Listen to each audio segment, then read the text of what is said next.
Hello again, this is Doug Smith with a new edition of Portsmouth This Week, the voice of Portsmouth Town Hall.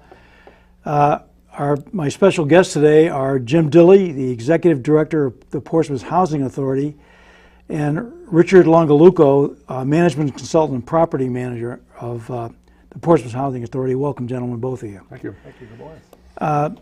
Jim, let me first turn to you, I guess. If you could just tell us basically what does the Housing Authority do and how are you organized and that kind of stuff. Okay. The Housing Authority was created in the mid-'60s to address a need in the town of Portsmouth, and as a result of that created Quaker Manor Housing for the Elderly. It's 40 units that's located at 2368 East Main Road, just down the hill from the police and fire station. It's now for elderly and disabled residents. There's 40 units there. And we also manage the Section 8 Housing Choice Voucher Program. We have 85 vouchers for that. So we. And not all those are in Portsmouth. You were telling me this. No, there 14 of them are in Rockville Mill, which is in Hopkinton, which is down in the southwest corner of the state, about 3 miles from the Connecticut border. Okay. One of the questions that we were lucky enough to go down there, and you took us on a tour through those one of the empty apartments that's empty right now.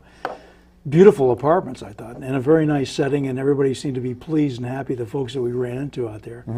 How do you define affordable housing, and how does this work in Portsmouth?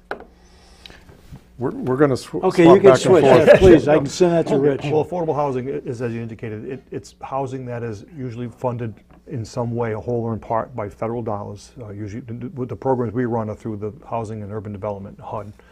And it's basically safe, clean, sanitary housing that for people who qualify, either elderly, which is 62 or older, or a person with a disability. And again, they have to be qualified typically by income. And we have citizenship requirements and things like that.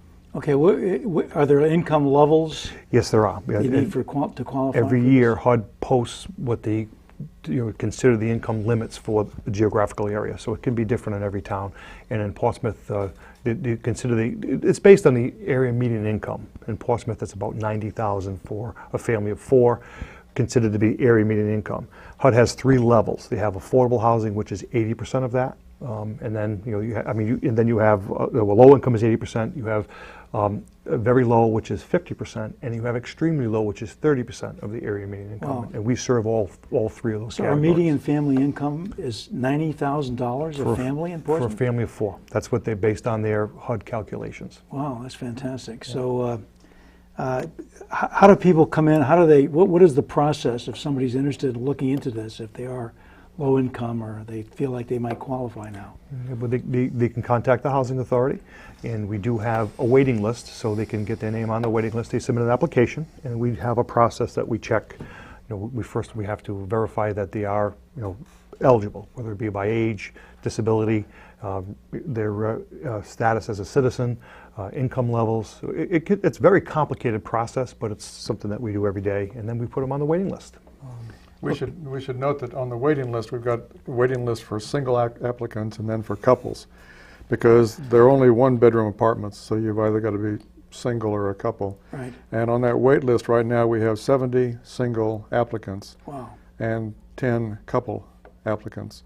Of those, we have preferences for people who live in Portsmouth, domestic violence victims, and veterans and their families.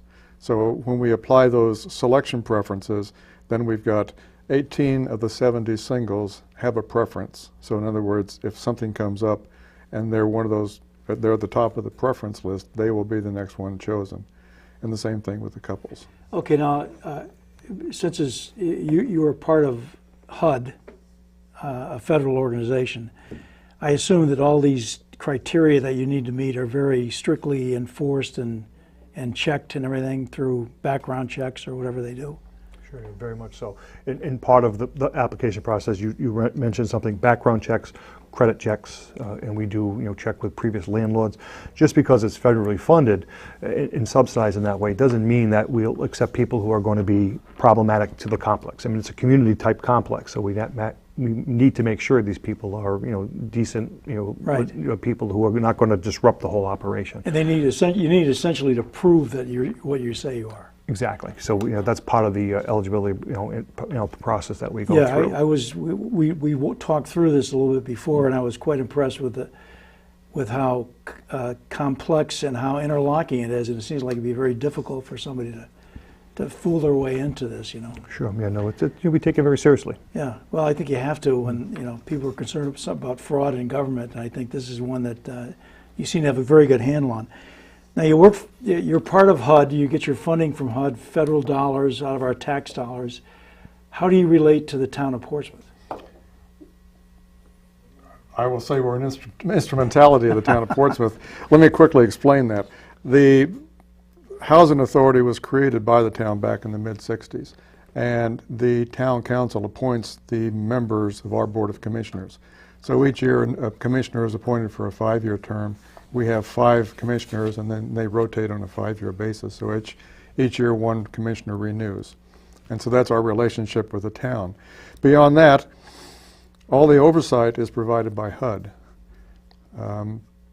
We have contracts with HUD for the public housing program, and we have contracts with HUD for the Section 8 program.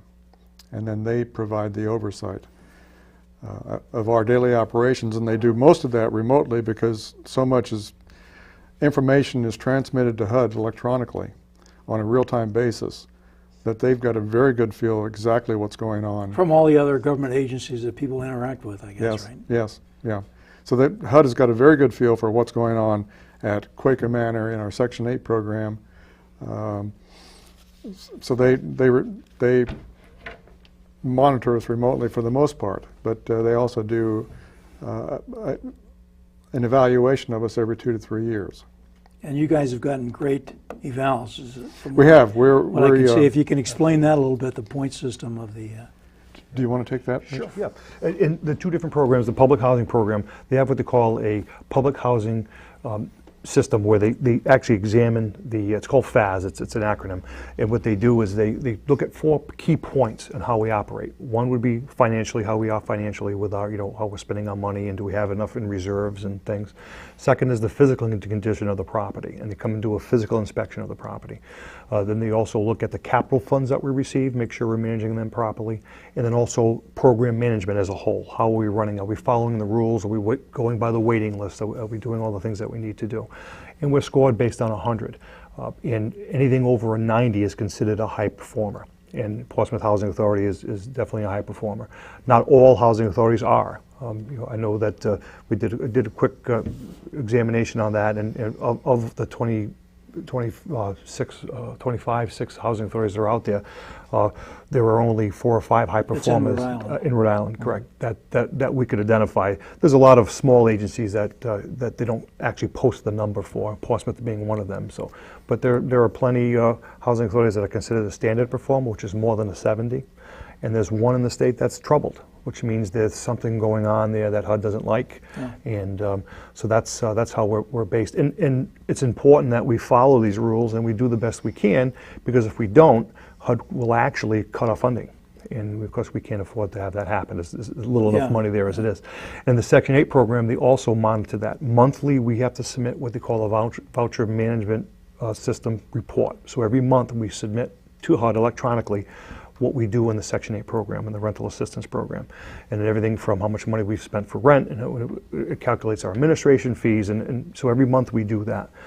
And then overall, every 2 to 3 years, there's a program called the Section 8 Management Assessment Program, and they look at, again, waiting list management. They look at, are we leasing our units up in a timely fashion? Are we doing the housing quality inspections properly and in a timely fashion? Are we calculating the rent properly?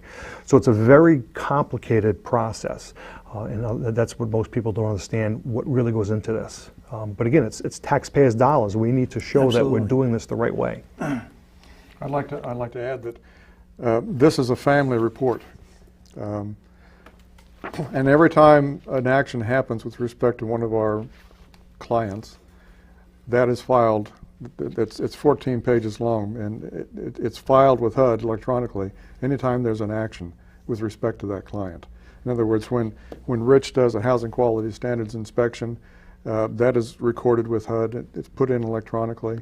If it's late, if we're late in getting that done, HUD knows that we were late in getting that done. If somebody's had a change in their family composition, we have to report that, the date of it. And HUD also has a lot of information they get from other federal agencies as to when somebody is hired, what their income is, etc. So the Housing Authority is fed a lot of information from HUD and other federal agencies to help us monitor what's happening with our own clients. Yeah, it sounds like a very, stringent and good system for keeping track of all this stuff. The reason for that is that the clients pay 30% of their income for rent and utilities. And so if they get a job, they have more income, Yeah. then they need to pay more rent. And then we need to know that, and so that we can... Now, what happens if somebody gets a job? Are they kicked out of No. of the housing, or No. they just have to increase to 30% of their income? If they, for instance, on the Section 8 program, if they get a job and they're at a level where they no longer need housing assistance, they can stay on the program for 6 months and receive no housing assistance, but they're still on the program. If they've had a reversal of fortune during that period of time, then they start receiving housing. That's right. Okay, now the Quaker Hill, the Quaker Estate area up there, Yes. you own, Yeah, well, or HUD owns, I guess. Coastal Housing Corporation, which is the nonprofit, applied to HUD for funding to build Okay. those units, which are called HUD 202 Supportive Housing for the Elderly. I'm not too sure why it's called supportive housing, because it's just independent living. There are no services provided with Right. it. But HUD funded 5 units on a parcel next to Quaker Manor. And then the next year they funded another 5 units, and then another 5 units, and then 18 units, which is kind of incredible because they don't normally, you don't get a run of 4 years in a row of funding to build. Growth, yeah. Yeah, so we were very fortunate to have that. Yeah. I'm sorry, did that answer your question? No, in part, but I guess, so essentially, you and your nonprofit, the Coastal Housing. Authority, you sort of own those houses. Those houses belong to you and HUD. What about your Section 8 stuff? Do you lease from other landlords, or? Lease from landlords. Okay. We don't lease from landlords. The client leases from, or enters into a rental agreement with the landlord. Okay. And then we enter into a contract with the landlord to pay housing assistance payments as long as the landlord keeps the property Okay, I in see. good condition, et cetera. So a landlord would apply to you to offer up Section 8 housing? No, Or- no. Actually, well, the name of the program is Housing Choice Voucher, so the tenant can live anywhere they like. So they find their own unit, Okay. and then what they do at that point is they go to to us and say, okay, I want to live on 2350 East Main Road. I found a unit, and then we do the paperwork. And there's an inspection required to make sure that it is safe, clean, and sanitary. And then, again, they enter into an agreement with the landlord, as Jim explained, as do we, into what they call a HAP contract, which is a Housing Assistance Payment, is what HAP stands for. And then, we, based on the tenant's income and what they can afford to pay, 30% of their income toward rent and utilities, we calculate out, what their portion to their landlord would be and what the Housing Authority's portion would be. So typically, there are 2 payments made to the landlord, one directly from the tenant, and one from the Housing Authority. Okay, yeah, that kind And of that makes up sense. the full payment schedule based on that. Now, Right now we're paying out about $50,000, $52,000 a month in housing assistance payments in the Section 8 program. in the Section 8 program. Yes. Now, is there a limit as to how many of those you can do, or is that in terms of numbers? That's Or is that a subject for another show? No, perhaps? that's complicated for this reason. On paper, we're authorized 85 vouchers, okay? But that's not really the controlling factor. The controlling factor is how much money is HUD going to give you, Yeah, okay? sure. And so as Rich said, every month we file a VMS, Voucher Management System report, that reports to HUD exactly how many vouchers we had under contract, how much we paid out in HAP payments, et cetera. Okay, and they look at that, and then they decide how much they're going to give you. Okay, so if you have a bad streak and your numbers are dropping down in terms of how much you're spending, then the next year you're going to have less to start with. And one of the complicating factors in this is sometimes HUD, I think it was last year, HUD didn't tell us how much money we had for the year until May, at the end of May. The year started in January. Right. So you were kind of flying blind. Making a guess. Up to that point. Yeah. And then at that point, you're already committed for June, and then you've got 6 months left to correct the utilization in the program to fall within your budgetary guidelines. Right. So as an aside issue, you say, why do we have 14 vouchers and why do we have 14 vouchers in Rockville Mill? Those were underutilized vouchers. They were needed for the pro forma for that project over there. We had 14 vouchers on paper available, but we didn't have the money. But because those were project vouchers and they were going to go for a new development, a rehabbed mill, then HUD will give you a special allocation of monies to fund those vouchers. Hence, we increased our budget significantly by doing that, by getting that special allocation of funding. And then because we had that funding in that year and we're utilizing it, then it proceeds and it just keeps going for the out years. Right. Sounds like a very smart strategic move, I think. It was, yes. You know, speaking of money, I'm sure you've been affected by government cutbacks and things. I don't know if the sequester has had any impact on HUD. I know it's had an impact on the military around here.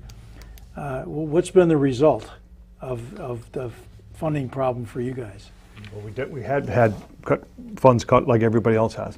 In fact, as Jim mentioned, in the Section 8 program, there are two pots of money. One is the payments to landlord, and secondly is administrative fee to the Housing Authority to manage it. And what they do is they give us basically our percentages of what they think we need. And unfortunately, in the Section 8 program, back in 2010, we got 93% of what HUD thought we needed to run the program. And then in 2011, it dropped to 85%. 2012, it dropped to 80%. Last year, it was 69% of what HUD says you need to run this program. This is not what you say you need. This is what HUD says. Yeah, HUD says you need 100,000, but we're going to give you 69. You know, round numbers. So it's very difficult to obviously manage a program like that. And also, too, there's so many changes and so many aspects to it. The fair market rents, also HUD establishes what they feel rent should be in a geographical area. They call it fair market rent. So we also, as a housing authority, have to make sure that that rent is also what they call rent reasonable. Just because it's paid for by HUD, we can't be paying more than what the market would bear. Sure. So we have to do a rent reasonable study. And just an example, again, on those numbers, in 2009, a two-bedroom unit, the fair market rent was $1,215 for rent and utilities. Okay.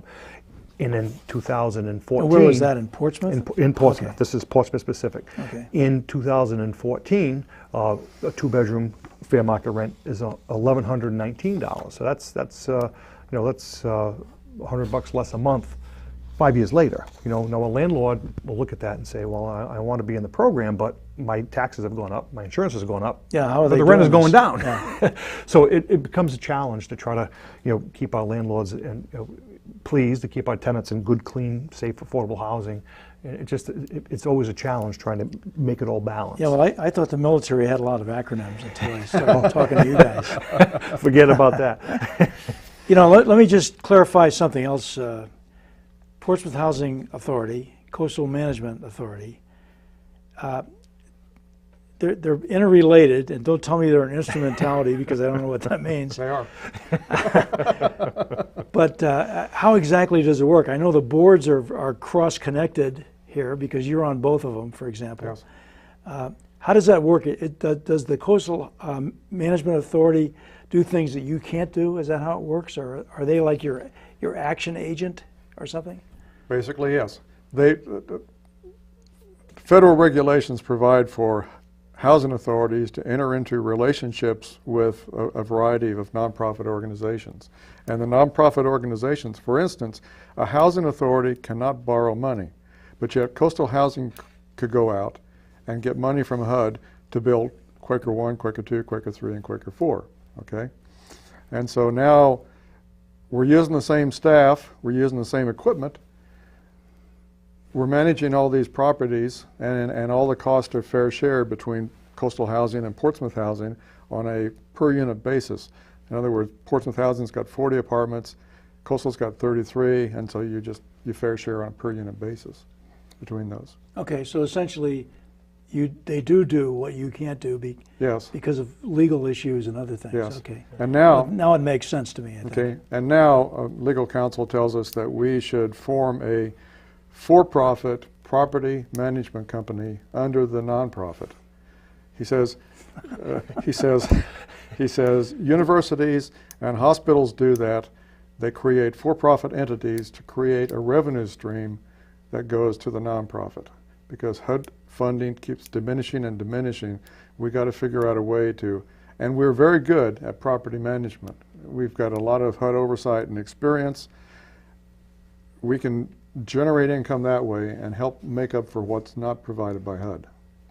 Yeah. Just another method of thinking outside the box to try to come up with a way of course, to raise lawyers money. love, you may be a lawyer, Jim. No, I'm not. Lawyers love new organizations because it's all money and Yes, you have to yes. incorporate and all that kind of stuff. Speaking of staff, how many people are on your staff? We've got 6 management and 6 part-time management and administrative. We've got 2 full-time maintenance men, and we have 1 seasonal laborer who does a lot of the landscaping work. Yeah, I had a quick tour of your little office there, which is pretty tiny for the amount of people that have to work in there. But let me ask you guys about your own backgrounds. How did you get in, for example, Jim? You've been doing this for some time. Yes, I'm a retired naval officer, and in my second career, I got into public housing, and so I've over the years I've worked in various capacities in various associations. I was president of the Rhode Island Executive Directors for Housing for 10 years. I was a charter member of the Rhode Island Housing Resources Commission. Originally, I was a vice president of the New England chapter of the National Association of Housing and Redevelopment Officials. That's one of our industry associations. Nationally, I was on the Board of Governors and the steering committee of the National Association of Housing and Redevelopment Officials, and I chaired that agency's small agency task force. Yeah, So, that's great. How long have you been doing this? Come on, tell me. it's Come my, on. it's my 26th year. 26 years. Yes. That's fantastic. Yes. Rich, you're not that long, but you've got quite an interesting background too. Yeah, well, I've been in housing about 6 years, just coming up on 6 years. Prior to that, I was a member of the Wesley Police Department. I retired as a lieutenant almost 10 years ago now. I did some private real estate and property management. But in my capacity as a police officer, you know, like every career path, you can take different avenues, and I was always focusing on a lot of the direct public need, you know, community service. I did a lot with community policing. I did a lot in training. I did a lot of training with domestic violence, and I still teach at the police academy and the driving program. So you know, my focus in law enforcement was definitely people-based. You know, the drug programs in the schools, that sort of thing. So it gave me a lot of experience with different populations. You know, elderly, and so when I retired, I did some private property management and real estate. And then when the real estate market went bad, I got into housing. And it was just a nice transition because I was already used to dealing with those populations, social service agencies, and I transitioned right in as executive director of the Wesley Housing. That was my first job in housing. And I was there 4 years, and then almost 2 years now, coming up on 2 years with Portsmouth. You guys seem to make a really good team here. We are. Yeah, we You do. know, the veteran here with all the experience and the young buck who's got all the energy and stuff. That's still great. a lot to learn. There's so much to it. And one thing he doesn't mention is that he manages properties for coastal all over the West Bay area. In other words, we're managing properties from Portsmouth all the way down to Westerly and Warwick. Warwick, Shannock Village, and we have been selected to manage properties yet to be developed in the Charlestown area and in Shannock Village and Richmond. Yeah, one thing I think people should know is that you yourself are kind of in demand down there at the national level because you've done a lot of national things. Yes. You want to talk about some of that? I think it's quite impressive. Well, Where do I begin? No, I was very active with the National Association in terms of consortia, which is when you, because of reduced funding, you get two agencies or two or more agencies, and they combine their administrative functions to increase efficiency and achieve economies of scale. 10 years ago, it was in the HUD regs, but nobody was interested in that happening. Now, in the last year or so, I've been asked on 2 occasions to get involved nationally. Last year, I did an e-briefing on the subject of consortia, and I was able to present for 45 minutes a description of what we've done with Portsmouth Housing Authority and Coastal Housing Corporation. It was an e-briefing. It was done across the country. And then most recently, last week, I was called by the National Public Housing Authority Directors Association because HUD is coming out with a new rule on consortia. And I think it's got some flaws in it, and they wanted me to help them respond to HUD with comments. Yeah. So I'm still actively involved in that. I'll tell you, and you live in Portsmouth, right? And we have your telephone number, right? Yes, yes. Because we might use you on the island here. I mean, you know, this whole idea of consortia getting together Yes. and trying to consolidate administrative functions is something that I think a lot of people in Rhode Island are looking at as well. Mm-hmm. You guys have recently put up a new website. Yes. You want to talk a little bit about the background of that and why you did it? And Well, because one time we watched you on a show and you said, Get you ought to have everything on your website. And I said, oh my gosh, we better get a website. yeah. So we did. And so yesterday, Yes, it went live. Yes. yeah, no, I went on it. It looks great. We've got the addresses there on the screen right now, and I encourage people to go on those things. Is there anything else that you'd like residents of Portsmouth to know before I ask you my final question, which you already know what it's going to be, but you know, volunteers. Oh yes. All right, well, we'd definitely like to just explain to people these programs are very complex, and it's Obviously. And I think people don't understand a lot of rules, a lot of regulations, and again, it's that way because it's federal dollars, and we have to be able to look at each taxpayer in the eye and tell them we're doing the right thing with your money. So many times, people are very critical of why we have so many rules. Why are we so strict and so rigid about certain things? And it's truly because the regulations are so strict and so vast that that's the only way we can control what we spend and what we do. So it's very important that people understand that we're not just trying to be difficult to deal with, and we're not. Our staff is great. I mean, I think our staff is very friendly, but it's way more involved, as you can see, than what people think. I would say, though, from just a resident standpoint or a citizen who pays taxes like everybody else, that I applaud that. I'm glad that there's, you have a pretty good system of rules here that are adhered to. And I think that's a good thing for government agencies. Then you can actually look people in the eye when you say that. We don't want to be part of the trillions of dollars of debt that we have right. here. We don't want to be part of that. Okay, my final question, we just have a few seconds left, but I just wondered if there are any opportunities or a need for volunteers down there for you guys. Maybe you haven't thought a lot about this, but... When you brought it up, frankly, we haven't thought about it for some time, but with our staff is being stretched to the absolute limits, and help is very much needed. Okay, even like administrative help or something. Yes. Okay, yeah. so maybe people, if they're interested in getting involved or something, call you guys? Yes. Okay, we're out of time here. Thanks very much, gentlemen, for joining me. This is Doug Smith, and I'll see you all the next episode of Portsmouth This Week. Thank you.